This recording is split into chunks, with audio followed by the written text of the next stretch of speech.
आज हम कुछ क्वेश्चन करेंगे रिलेटेड टू वेक्टर्स। वेक्टर से रिलेटेड कुछ क्वेश्चंस हम करेंगे अभी।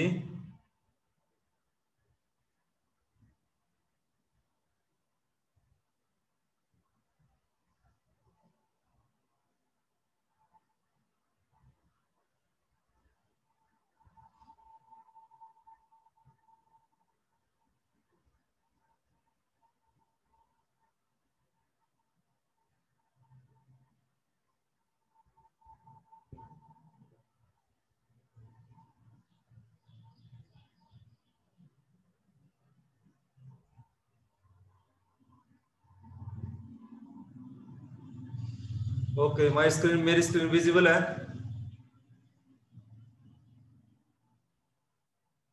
Yes, sir. Vectors. This is a chapter.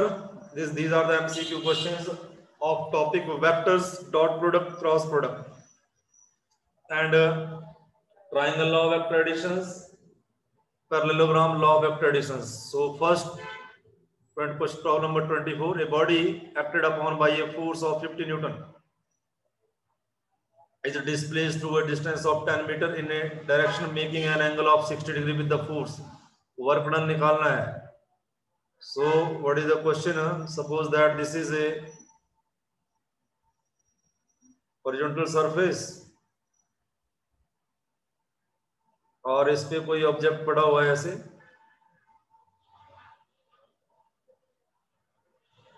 और फोर्स लगाया इसके ऊपर 50 न्यूटन, और ये अनदर पोजीशन पे चली जाती है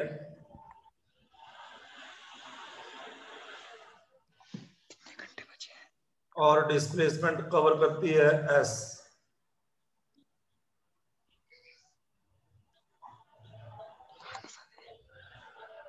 कवर्स डिस्प्लेसमेंट एस,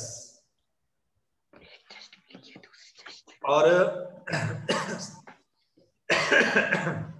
में ये फोर्स लगी तो इसके कंपोनेंट बनेंगे theta, this is cosine theta. ये वाली हॉरिजॉन्टल फोर्स लगेगी, थीटा 60 डिग्री दे रखा है, 60 डिग्री। तो वर्क का जो फॉर्मूला है, formula of work is equal to F dot S, F dot S, दोनों डॉट प्रोडक्ट। तो डॉट प्रोडक्ट जब ओपन करेंगे तो क्या आएगा, एफ एस कोसाइन थीटा। तो एफ एस कोसाइन थीटा क्या है, cosine 60 degree, cosine 60 degree, cos 60 degree का। और एफ मेरे पास दे रखा है, F is 50, displacement is distance is 10 metre, cos 60 का वैल्यू 1/2, राइट। ये 25 और ये आंसर इज 250। ओके बेटा, understand? Yes, yes. Yes. Question number है, a particle moves from origin. ये दिया हुआ है, यहां से यहां पे मूव करता है, और क्योंकि इसको फोर्स लगती है तो आपको क्या निकालना है, आपको आपको पूछा है आप वर्क डन निकालिए, वर्क डन निकालिए। तो वर्क डन का फॉर्मूला तो अभी मैंने देखा, work done is equal to F dot S, F dot S. तो मुझे एफ तो दिया गया है, डायरेक्टली फोर्स तो दे रखा है मेरे पास, ये फोर्स कितना न्यूटन है, एस निकालना पड़ेगा मुझे। तो इसको समझते हैं, एस कैसे निकलेगा, देखो।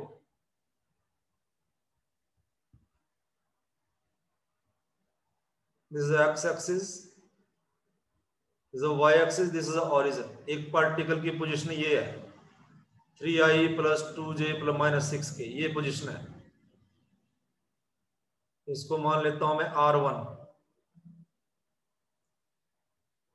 R1 कितनी है position, 3i + 2j - 6k + 2j - 6k। अब ये के भी है इसमें, तो 3 डायमेंशन है, ये जेड एक्सिस भी होगा इस पे। अब ये पार्टिकल यहां से पी पॉइंट से दूसरी पोजीशन पे चला जाता है क्यू पोजीशन पे, और ओरिजिन से R2 डिस्टेंस पे है। पहले यहां था पार्टिकल पी से गया क्यू पे। क्यू पे पोजीशन वेक्टर आपको ये दिया हुआ है, इसको मैं मान लेता हूं ये पी है और ये वाला क्यू है।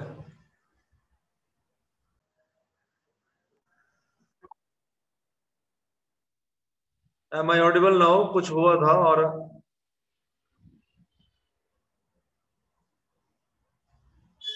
Audible now? Yes, sir. Yes, sir. Screen visible है?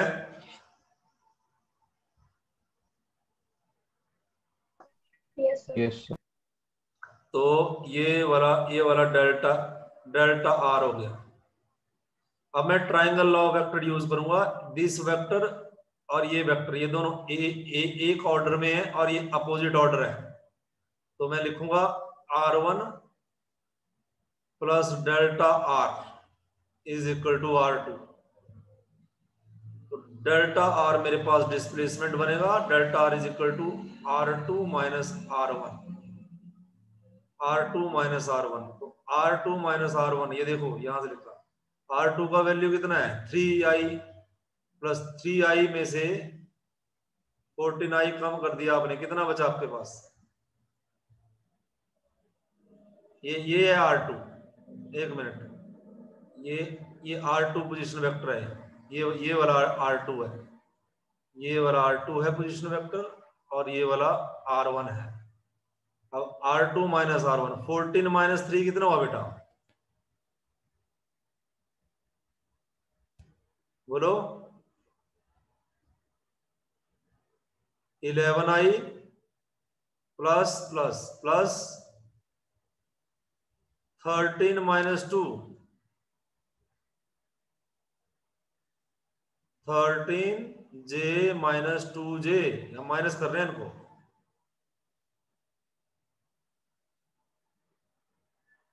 (11j) ठीक है, प्लस 9k माइनस 6k, कितना हुआ? इधर देखो, तुम लोग ऐसे नहीं समझोगे, तुम वैसे कर लो माइनस जैसे तुम करते हो। 14i plus 13j plus 9k minus 3i plus 2j minus 6k।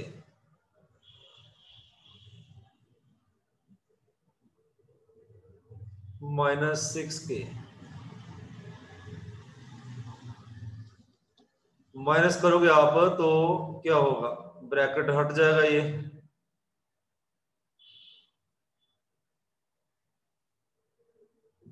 और ये वाला साइन ये माइनस हो जाएगा, माइनस और ये प्लस हो जाएगा। अब बताओ क्या आया? 14i minus 3i, 11i, 13j minus 2, 11j, 9k plus 6k।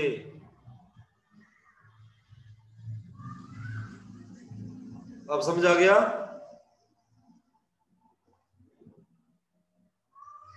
Yes sir. Okay, अब एफ डॉट एस निकालना है हमसे, तो हमने एस निकाल लिया, ये एस हो गया R2, ये एस। अब डॉट निकालना है तो आई वाले को आई वाले से ही आपने, आई डॉट आई 1 होता है, आई डॉट जे 0 होता है, तो 4 into 11 44, I dot I 1 plus plus 11 into 1 11, J dot J 1 plus plus 15 3 45 k dot k1 कितना आंसर आया है? ऐड करो सबको।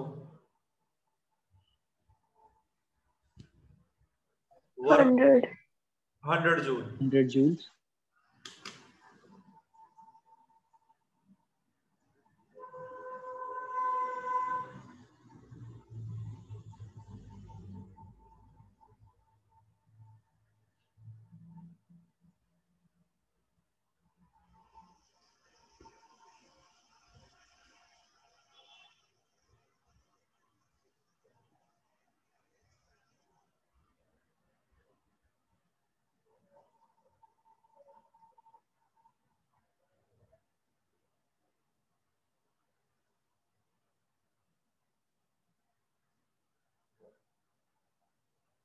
देखो यहां बोला है ये क्वेश्चन नंबर ये वाला देखो 32 problem number 32। Torque find out करना है आपको। फोर्स दे रखा है और आर दे रखा है। तो टॉर्क का फॉर्मूला हो गया R cross F. R cross F torque. ये आने वाले चैप्टर में कॉन्सेप्ट है पूरा, तो अभी आप फॉर्मूला याद रखें। टॉर्क टॉर्क ऐसी फोर्स होती है जो ऑब्जेक्ट्स को रोटेट करती है। एफ लीनियर फोर्स, लेकिन ये rotating force. R cross F, तो आर ये आर है, आर 3i + 2j + 3, तो क्रॉस ये डिटर्मिनेंट i j k लिख लिया। आर के साथ क्या है 3 2 3, तो मैंने लिख लिया 3 2 3, राइट। और उसके बाद एफ 2 - 3 4, 2 - 3 4, इस तरह से लिखते हैं। उसके बाद हम क्या करेंगे is equal to I bracket start. अब मुझे ये कुछ नहीं दिख रहा है और आई के नीचे वाला ये कुछ नहीं दिख रहा है और ये कुछ नहीं दिख रहा है। दिस इंटू दिस कितना हुआ 4 × 2 6, ठीक है। माइनस दिस इंटू दिस 9, लेकिन इसके साथ प्लस है तो ये 9 प्लस हो गया। बोलिए समझ में आ गया? जल्दी रिप्लाई करो। Sir 4 × 2 8 sir. हाँ 4 × 2 4 × 2 8, हाँ ठीक है, ये 8 होगा। जे के केस में माइनस ले लेते हैं हम। अब ये मुझे कुछ नहीं दिख रहा है, ये नहीं दिख रहा है। अब ये 4 × 3 12 - 6, ठीक है बेटा। अब के केस में प्लस के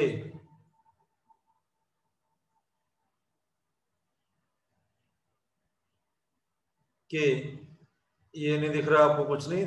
-3 × 3 -9, -2 × 2 4, ठीक है। इतना समझ आ गया? रिप्लाई करो।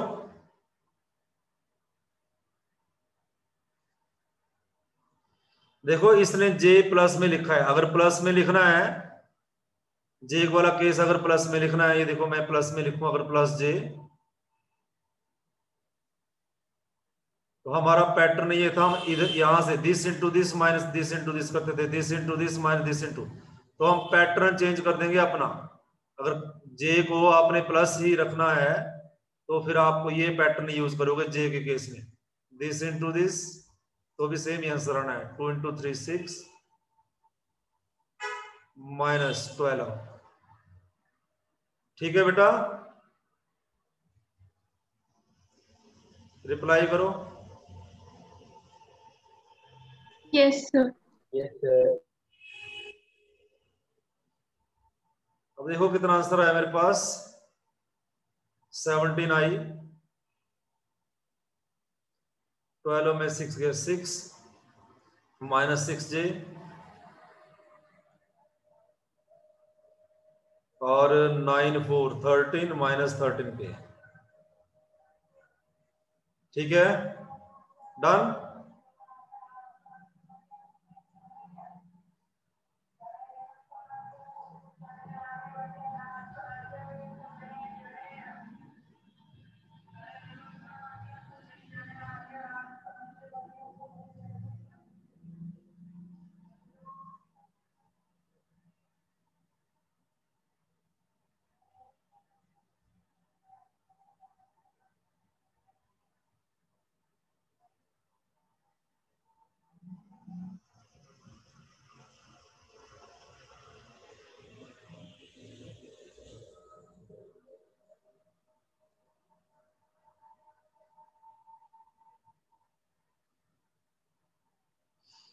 प्रॉब्लम नंबर 30 विजिबल है? प्रॉब्लम नंबर 30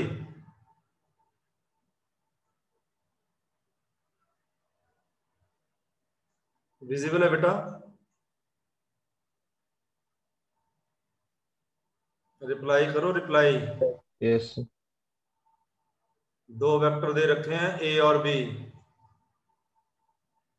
ये ओरिजिन है, ए पॉइंट दे रखा है, बोला ए पॉइंट और ये बी पॉइंट। इधर को वेक्टर ए है, इधर वेक्टर बी है। तो बोलता है ट्राइंगल जो बनेगी उसका एरिया निकालो। तो पहले इसका पैरेललोग्राम बना लेते हैं, बी के पैरेलल की साइड और ये इसकी। ए क्रॉस बी मुझे पैरेललोग्राम का एरिया दे देगा, A cross B, area of the parallelogram. लेकिन ए क्रॉस बी में निकालने के बाद मैं उसको 2 से डिवाइड कर दूं, वो मुझे ट्राइंगल दे देगा, that will give me triangle. Okay, तो फॉर्मूला समझ में आ गया? ट्राइंगल का एरिया पूछा है ना, find the area of the triangle. Triangle का एरिया ऑफ द फॉर्मूला है 1/2 इंटू ए क्रॉस बी का मैग्नीट्यूड। ओके बेटा, बोलो, रिप्लाई करो जल्दी।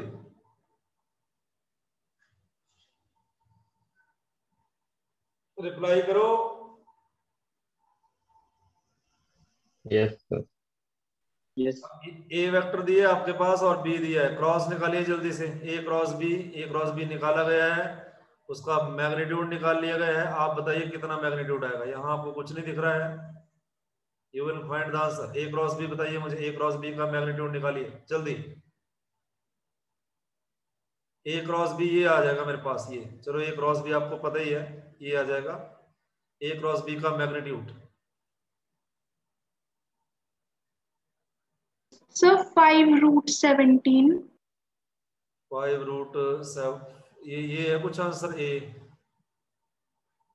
तो 1/2 भी करना है ना बाद में, तो ठीक है वो। No sir, मैंने सिर्फ मैग्नीट्यूड बताया। ओके ओके, तो ठीक है फिर ना बेटा। ए क्रॉस बी आ जाएगा हमारे पास, ये कैसे निकालेंगे? रूट कर लेंगे, आई का कोफिशिएंट का स्क्वायर 10 का स्क्वायर प्लस जे के कोफिशिएंट का स्क्वायर 10 का स्क्वायर प्लस 15 का स्क्वायर। अब ऐड करके कितना आएगा भाई? ये 100 प्लस 100, 15 का स्क्वायर कितना होता है भाई? 15 का Sir, स्क्वायर 225. 225। अब ये 325 और 425, √425 बनाए, तो ये अप्रोक्सीमेटली इतना ही आएगा 5√17। और एरिया निकालना है तो 1/2 से डिवाइड कर देंगे, तो हमारे पास करेक्ट ऑप्शन जो है ए आ जाएगी। ओके, बोलो बोलो, और क्वेश्चन भी करने हैं मैंने, जितना जल्दी रिप्लाई करोगे उतने ज्यादा क्वेश्चन होंगे। Yes sir.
Problem number 23 visible है?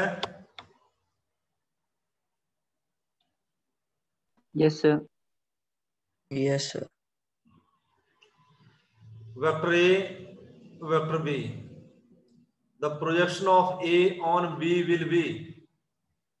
ए का प्रोजेक्शन पूछा है, projection of A on B will be. देखो क्या पूछा है, this is a vector A, this is a vector B.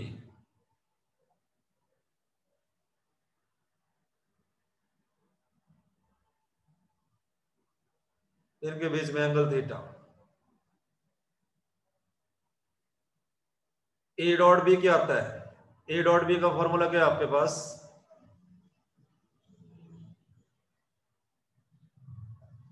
A vector का मैग्नीट्यूड बी का और cosine theta. Projection of A on B,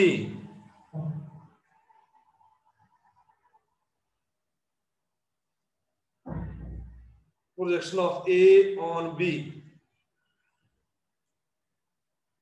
A का प्रोजेक्शन बी पे। देखो ए को कंपोनेंट में रिजॉल्व करूं तो क्या बनेगा? इधर बन जाएगा ए cosine theta,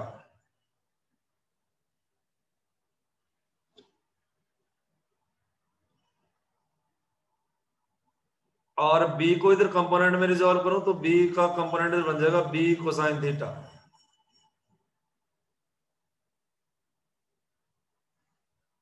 B cosine theta. ये समझ में आया क्या लिखा मैंने? क्यों लिखा? रिजॉल्व करके कैसे लिखा?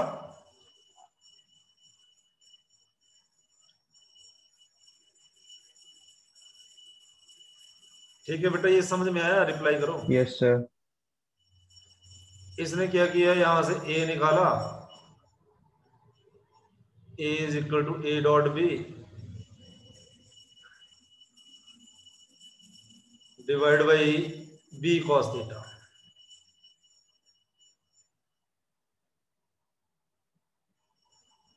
और सीधा ही A dot B cos theta मतलब बी का मैग्नीट्यूड। इसने तो ये बोला, लेकिन इसने बोला इसका मतलब देन प्रोजेक्शन, इसका जो आंसर है ये ऐसे, projection of A on B, A का प्रोजेक्शन बी के ऊपर, तो ए कॉस थीटा हुआ, ए कॉस थीटा हुआ ना। तो projection of B on A होना चाहिए था। इसने लिखा projection of A on B, A का प्रोजेक्शन बी के ऊपर, ये बना ए कॉस थीटा, ए बना ना ए कॉस थीटा। Yes sir. है? तो देखिए इसको कैसे समझ, पूरा स्टेटमेंट समझना है। तो मेरे पास फॉर्मूला है A dot B is equal to A B cosine theta. कहने का मतलब मेरे से क्या पूछा है? ए कॉस थीटा पूछा है। क्या पूछा है? Projection of A on B. क्या प्रोजेक्शन हुआ? ए कॉस थीटा हुआ ना। रिप्लाई करो।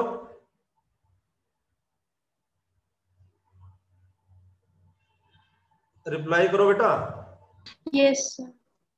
तो ए कॉस थीटा में अगर निकालूं ए कोसाइन थीटा, तो ये क्या बना? ए डॉट बी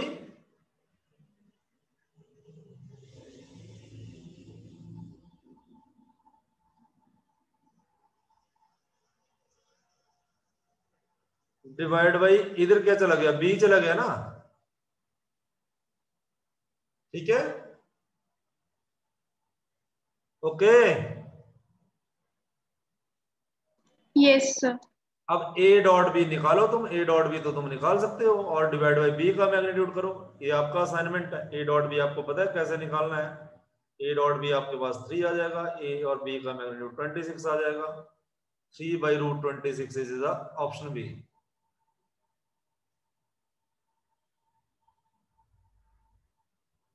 ठीक है बेटा।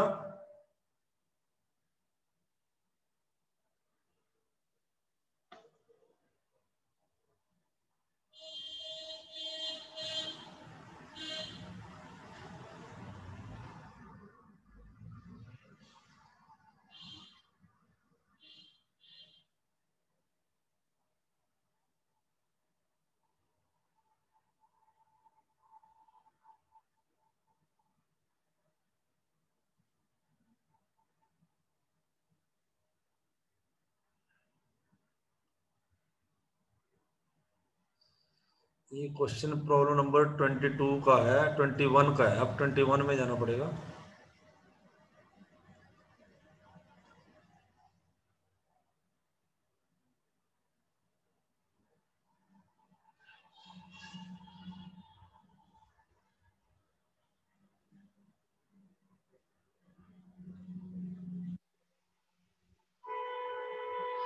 क्वेश्चन नंबर 16 देखिए, A vector is given, the vector having magnitude as B and parallel to A. देखो क्या क्वेश्चन है, the vector having the same magnitude as B and parallel to A. कितना अच्छा question है, ऑप्शन दे रखी है मेरे पास।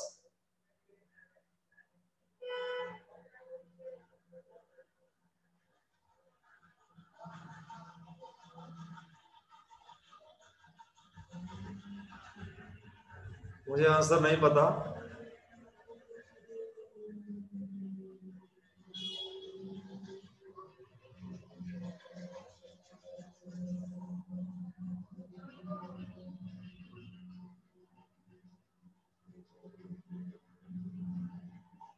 Vector A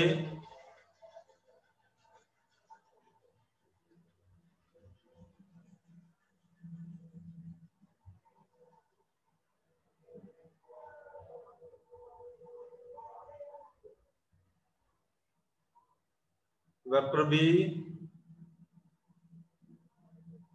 angle theta, the vector having same magnitude as B and parallel to ए।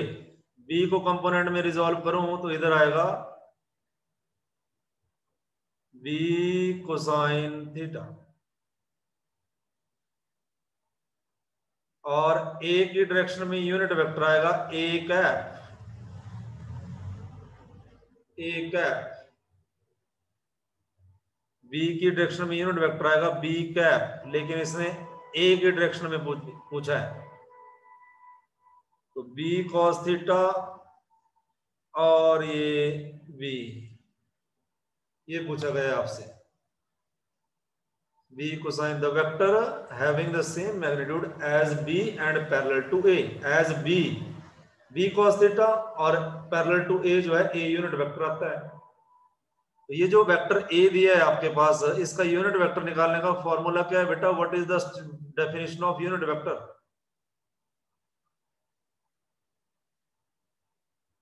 ए का वेक्टर डिवाइड बाई ए का magnitude. ए का vector क्या है?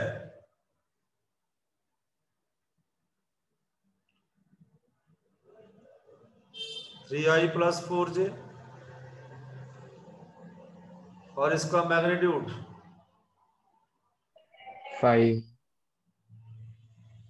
3 का स्क्वायर 9, 4 का स्क्वायर 16, 16 और 9 25 हो गए, 25 का root 5, 3i plus 4j divide by 5। ये तो मैंने ए कैप निकाल लिया, ए कैप निकाल लिया मैंने। अब मेरे से क्या पूछा है? आंसर क्या है इनका? डी है।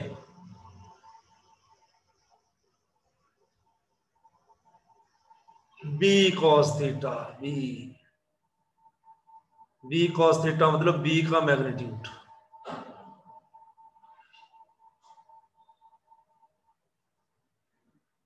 बी का मैग्नीट्यूड, बी का मैग्नीट्यूड निकालें जरा, बताएं कितना आ रहा है?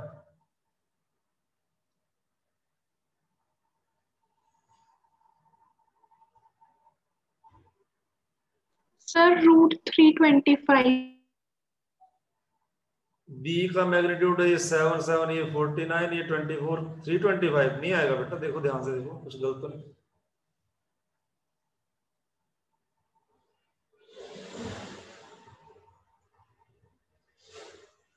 सर 25। 25। अब आपके पास रिक्वायर्ड वेक्टर जो बना,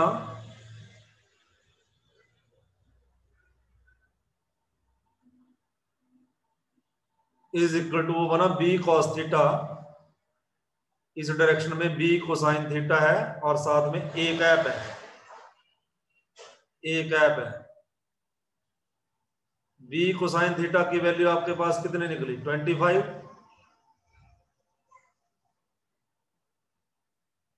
एक ये निकल गया आपके पास 25, बी का मैग्नीट्यूड। और ए कैप कितना है?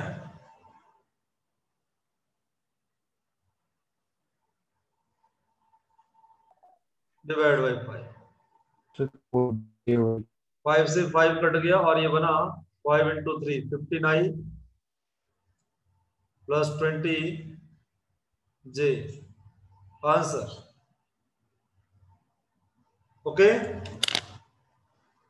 है कोई ऑप्शन ऐसा? Sir D option. D option, good.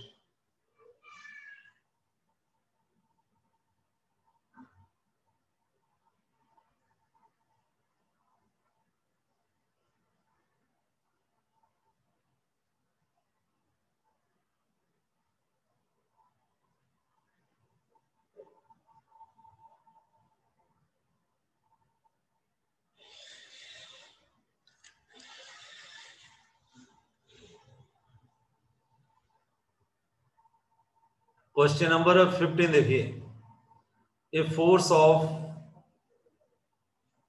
5 Newton acts on A particle making an angle 60 degree with the vertical. ये फोर्स लग रही है और 60 डिग्री का एंगल बना रही है वर्टिकल के साथ, इसे वर्टिकल। तो आपको वर्टिकल कंपोनेंट निकालना है, तो आप इसको कंपोनेंट में रिजॉल्व करोगे तो थीटा साइड का जो कंपोनेंट बनता है वो होता है F cos theta, non theta side F sine theta होता है। तो आपसे एफ कोसाइन थीटा पूछा हुआ और थीटा दिया हुआ है 60 degree. F cosine 60 degree, force is given 5, cosine 60 degree is equal to 1/2 and it is equal to 2.5 newton force. ये लग रही है 2.5 न्यूटन। 2.5 तो कोई ऑप्शन ही नहीं है, इसने गलत लिखा है, उल्टा लिख दिया है, इट शुड बी 2.5 न्यूटन। ठीक है बेटा,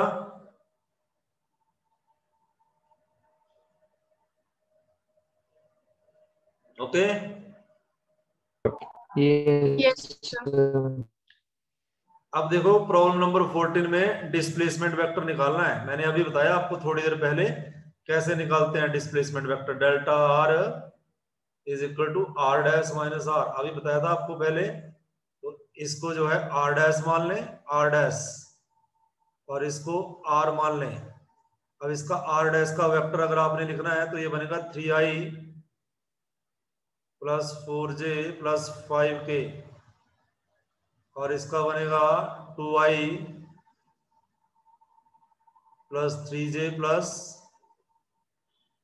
5k। अब माइनस करो इनको, बताओ कौन सा ऑप्शन है। क्लास ऑफ होने वाली है।